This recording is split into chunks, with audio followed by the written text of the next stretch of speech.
बाजार के खिलाफ, यानी बाजार के बीच और बाजार के खिलाफ संघर्ष करते हुए आगे बढ़ने वाले मनुष्य की कहानी, धारा के विरुद्ध लड़ने वाले मनुष्य की बात हमें आज की कविता में देखने को मिलेगा। और हमें सोचना है हिंदी कविता की बहुत लंबी परंपरा में, यानी हम हिंदी कविता में जब संस्कृति की बात बताएंगे, उसकी परंपरा की बात बताएंगे, हमें सोचना है कि कविता की जो संवेदना क्या रही है। यानी प्राचीन कविताओं में हमने देखा है कि आध्यात्मिक संवेदना को देख लिया, लोक परंपरा को देख लिया, मानवीयता को देख लिया, और चाहे भक्ति आंदोलन हो, उसके बाद के जितने भी आंदोलन हो, लेकिन सबसे महत्वपूर्ण उसके केंद्र में जो रहा है वो मानव है। इसलिए पंत जैसे कवि को बताना पड़ा कि मानव तुम सबसे सुंदर, विहग है सुंदर, सुमन है सुंदर, हे मानव तुम सबसे सुंदरतम। यानी सुपरलेटिव डिग्री में जब पंत बताते हैं, यानी प्रकृति में प्रकृति का अपना सौंदर्य है, लेकिन आज हम को एक्सिस्टेंस की बात बताते हैं, पारिस्थितिक अवबोध की बात बताते हैं, इकोलॉजी की बात बताते हैं, इकोसिस्टम की बात बताते हैं, इको साइकिल की, बायोलॉजिकल साइकिल की बात बताते हैं। तो सबको लेकर चलने की बात आजकल हम बताते रहते हैं। तब हमें सोचना पड़ता है कि हमारी जो भक्ति की परंपरा है, या हमें ये सब मानना ही पड़ेगा कि हम जिस तरह की परंपरा से, स्नेह से, अब बहुत सुंदर उदाहरण मैं आपको बता दूंगा कि कबीरदास ने अभी देखिए इतने 500 या जितने 600 साल पुराने बताए जाते हैं, पोइट्स आर विशनरीज, राइटर्स आर विशनरीज, क्योंकि उनकी जो क्रांतदर्शिता है वो 100 साल नहीं, 500,000 साल बाद की बातें देखते हैं। इसीलिए आज भी कबीर प्रासंगिक है। यानी आजकल हम कबीर को पढ़ने का प्रयास करेंगे इन दी era of 21st century, in the digital era। Kabir को जो पढ़ने का प्रयास करेंगे, हमें लगेगा कि कबीर कितना प्रासंगिक है। पोथी पढ़ पढ़ जगमुआ पंडित भयानक कोई, 2.5 अक्षर प्रेम का पढ़े सो पंडित होई। आप देखिए, यानी आज ज्ञान समाज है, knowledge is everything, knowledge society, ज्ञान समाज, नॉलेज एक्सप्लोशन हो रहा है, ज्ञान विस्फोट हो रहा है, और हम बताते हैं। लेकिन कबीरदास बताते हैं लव, यानी प्रेम।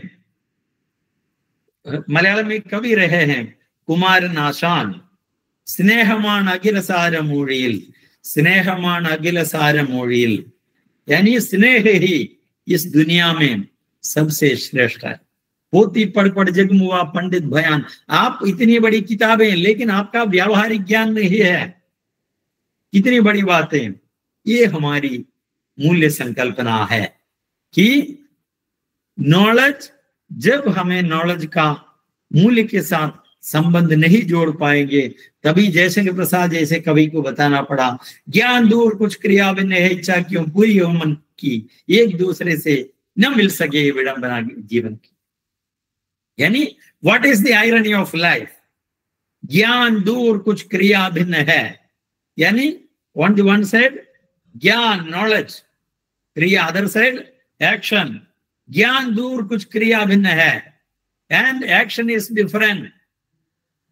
इच्छा क्यों पूरी हो मन की, इच्छा विल है, विल पावर है, इच्छा शक्ति है। एक दूसरे से न मिल सके विडंबना है जीवन की। यानी जैसे कि प्रसाद क्या बताते हैं, यानी what is the irony of life, यानी knowledge is going on its own way and action is going in other way, and our will power is on another way. If there is no harmony between knowledge, action and will power, हम सोच सकते हैं अगर मेरे पास बहुत सारा ज्ञान है लेकिन कोई एक्शन नहीं है, इसका क्या यूसेज है, इसका कोई उपयोगिता नहीं है। और हमारे पास एक्शन है लेकिन नॉलेज नहीं है, और ये सब हमें यानी जिस तरह हार्मोनाइज करना है, जिस तरह इसकी समरसता पानी है, ये हमें समझना चाहिए। मैं एक दो उदाहरण दूंगा प्राचीन से, कि जैसे हमारा जो तुलसीदास है, यानी तुलसीदास ने जो बातें बताई हैं, आवत ही हर्षे नहीं नैन नहीं स्नेह, तुलसी तहा न जाइए कंचन बरसे मेघ। हम किसी दोस्त से मिलने के लिए जा रहे हैं, किसी रिश्तेदार के यहाँ जा रहे हैं, उनके आंखों में कोई खुशी नहीं है, ही इज नॉट हैप्पी, फिर भी हम क्यों जा रहे हैं उधर, उस मित्र से क्यों मिल रहे हैं? If we are not getting confidence, if we are not getting any pleasure, if we are going to meet somebody else, we are not getting anything from them, why should we go? हमें सोचना चाहिए, आवत ही Hershey नहीं। अगर उधर स्वर्ण वर्षा होने पर भी, सोने की बारिश होने पर भी आपको नहीं जाना चाहिए। अगर आपके जाने पर उनके चेहरे पर थोड़ी सी मुस्कुराहट नहीं दिखाई देता है, इतनी बड़ी बात। तुलसी खाया खेत है मनसा भयो किसान, पाप पुण्य दो बीज है बुवे सुलुने निदान। यानी पाप पुण्य बीज है, पाप पुण्य रूपी बीज को हम, तुलसी काया खेत है, हमारा शरीर एक खेत की तरह है और हमारा मन किसान की तरह है। मन रूपी किसान जिस तरह के पाप पुण्य को बो डालेगा, उसका परिणाम हमें मिल जाएगा। इस तरह की बहुत बहुत महत्वपूर्ण बातें, मूल्य संबंधी सांस्कृतिक बातें हमारी कविता में भरी पड़ी है, हमारे साहित्य में भरा पड़ा है। जैसे आप अभी प्रसाद की बात बताई है, महादेवी जिन्होंने बहुत सारी यानी स्त्री विमर्श की पुस्तकें, श्रृंखला की कड़ियां लिखी है। हम मानते हैं कि पाश्चात्य को मानते हैं। जब सिमन द बोवर ने लिखा है द सेकंड सेक्स लिखा है, तो उसे मानने के लिए हम तैयार हैं। हम उसे कोट करेंगे, woman is not born rather she becomes. स्त्री पैदा नहीं होती है, वो बना दी जाती है। हम मानने के लिए तैयार है, क्योंकि सिमन द बोवर ने लिखा है द सेकंड सेक्स नामक पुस्तक। जॉन स्टुअर्ट मिल ने लिखा है द सब्जेक्शन ऑफ वुमन, ये रूम ऑफ वंस ओन। जब वर्जीनिया वुल्फ की चर्चा करते हैं हम खुश हैं, लेकिन महादेव वर्मा की चर्चा करेंगे हमें अच्छा नहीं लगता है। यानी उन्होंने ये बताया कि स्त्रियों को जीने की कला नहीं आती। यहाँ इतने समय बीत गए, इतने मॉडर्न एज में पहुंच गए, लेकिन भारतीय स्त्री आज भी एक शिला की तरह, उसमें कोई परिवर्तन नहीं आया। वो जिस तरह एक शिला की तरह है, एक मूर्ति की तरह है, जिसे कोई मंदिर में भी रखा गया है, क्योंकि मूर्ति नहीं पूछता है कुछ ने, मूर्ति कोई प्रश्न करने का सवाल ही नहीं उठता है। लेकिन स्त्री में ये जो अपरिवर्तनीयता है, उसकी जो बात उठाई है, उन्होंने जो कविता लिखी है, मैं नीर भरी दुख की बदली विस्तृत नभ का कोई कोना, मेरा न कभी अपना होना, परिचय इतना इतिहास ही उमड़ी कलती मिटा चली।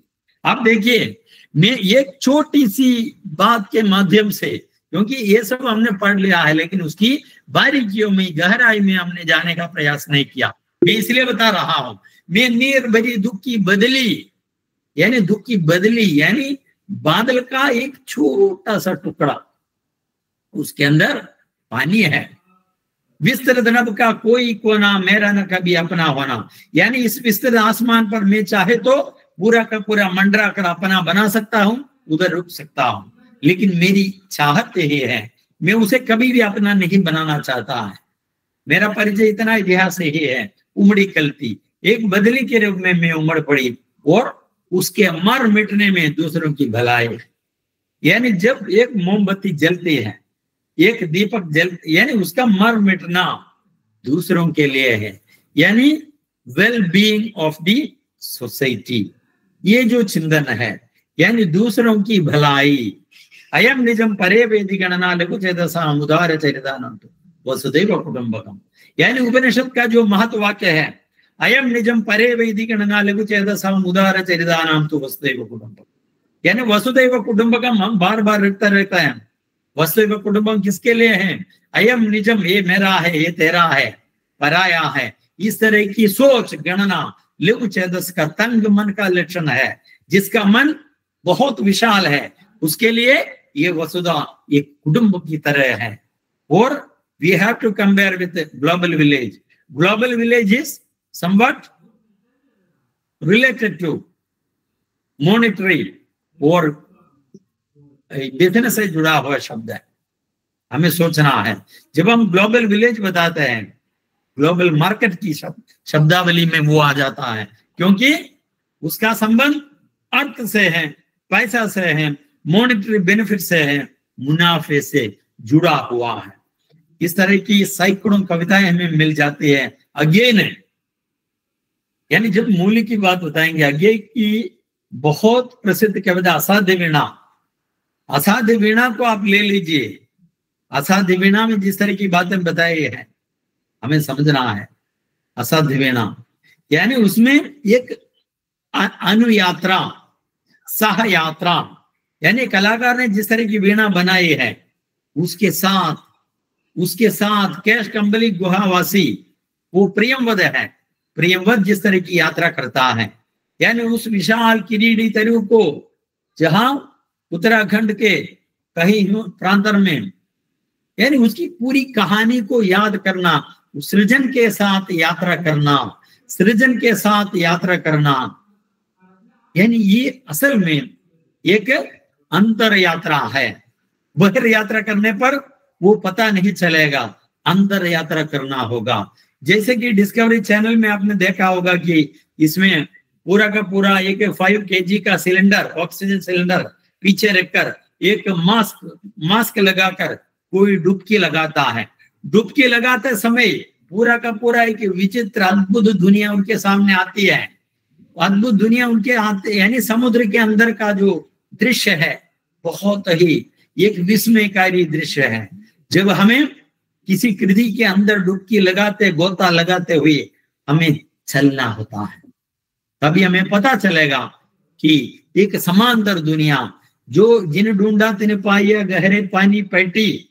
जब हम समुद्र के किनारे बैठेंगे हम लहरों को गिन सकते हैं, लहरों को गिन सकते हैं, लेकिन कुछ लोग ये भी सोचते हैं लहरों के रुक जाने के बाद तैरने की बात भी सोचने वाले लोग भी हमारे बीच में है।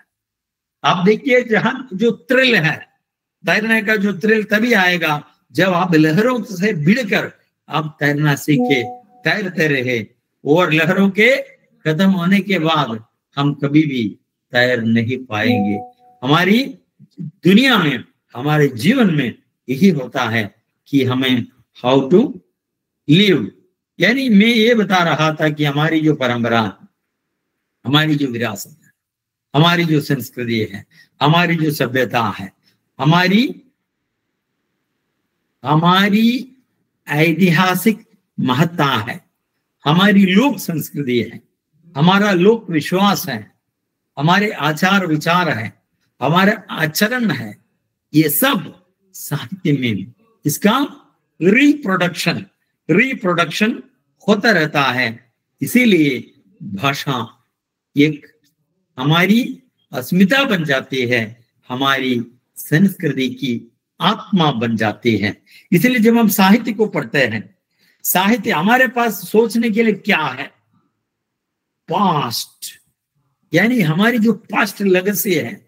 हम सोच लीजिए जितना बताते हैं, हम अभी बताने वाले हैं वो सब फ्यूचर है, और जो हम बता रहे हैं वो जल्दी जल्दी पास्ट होता जा रहा है। इसलिए हम ग्लोरियस पास्ट बताते हैं, हमारा अतीत है।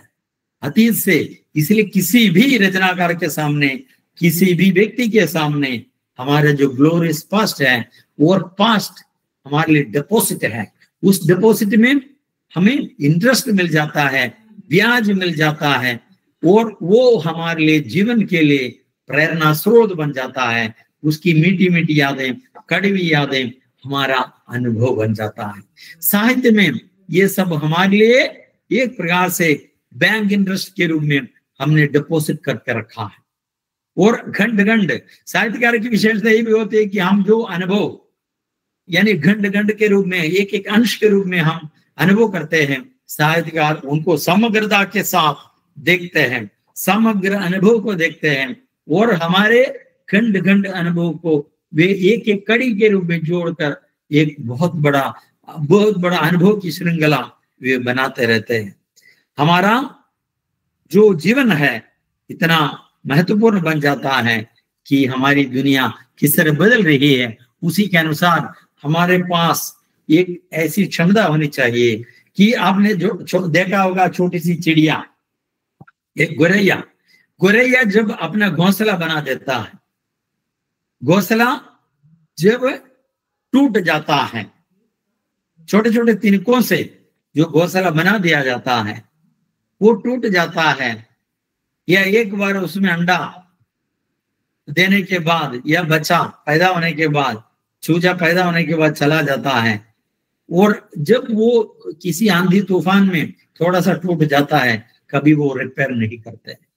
लेकिन हम लोगों में वो कॉन्फिडेंस है रिपेयर करने की।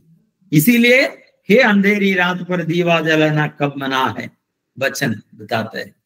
यानी इस तरह की मनुष्य की ताकत को, जैसे आचार्य प्रसाद द्विवेदी की शब्दावली में मनुष्य की जय यात्रा बोलते हैं।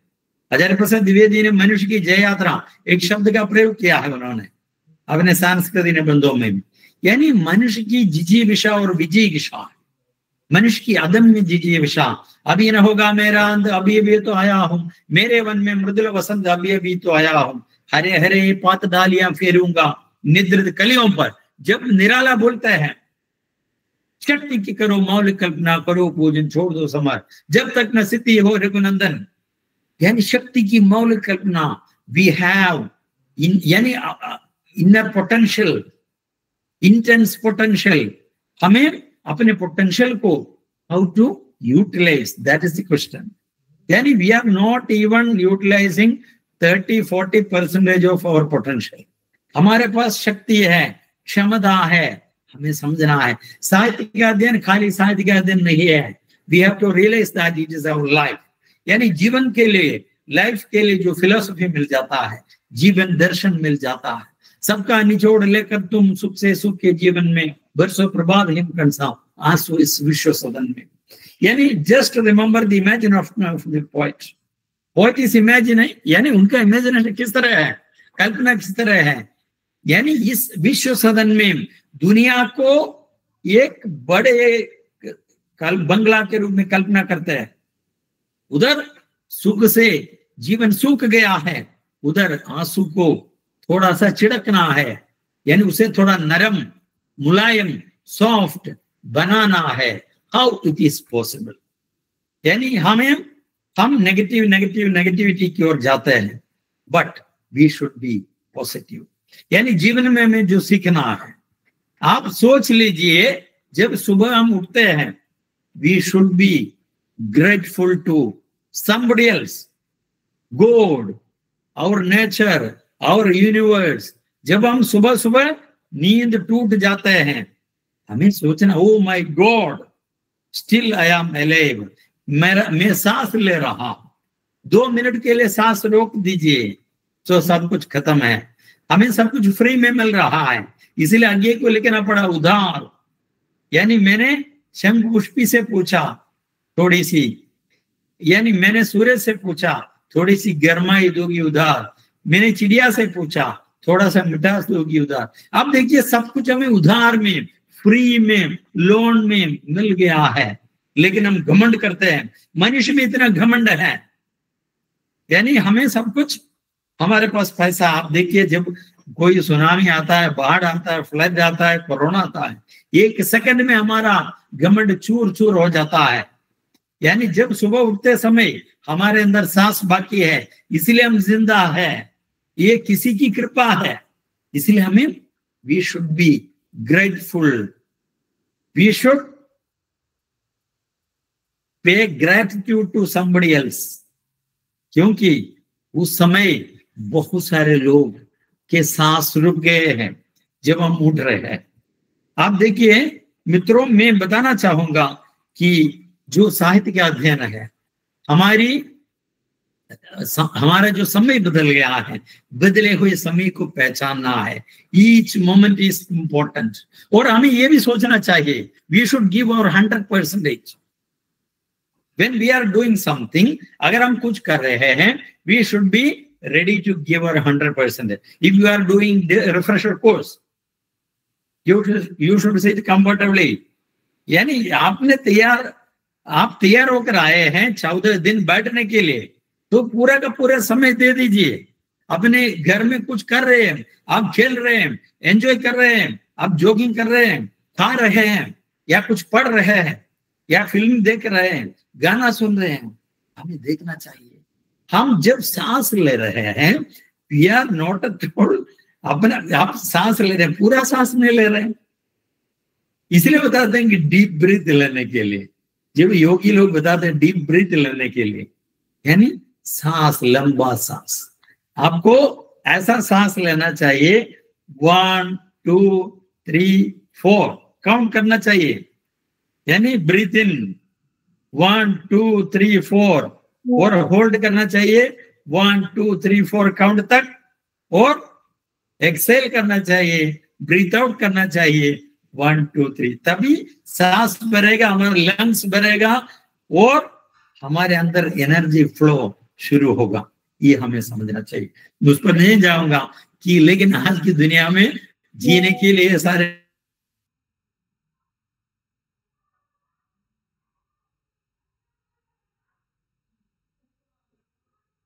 आज भी हम लोग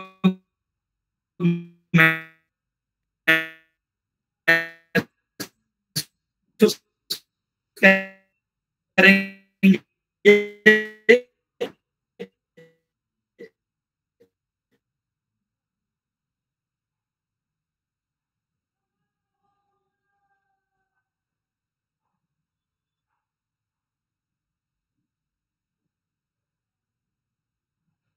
यानी जो समकालीन कविता में जिस तरह भूमंडलीय संस्कृति आ गई है, एक कविता के उदाहरण के साथ मैं आपको थोड़ा सा उस पर और आगे बढ़ता जाऊंगा।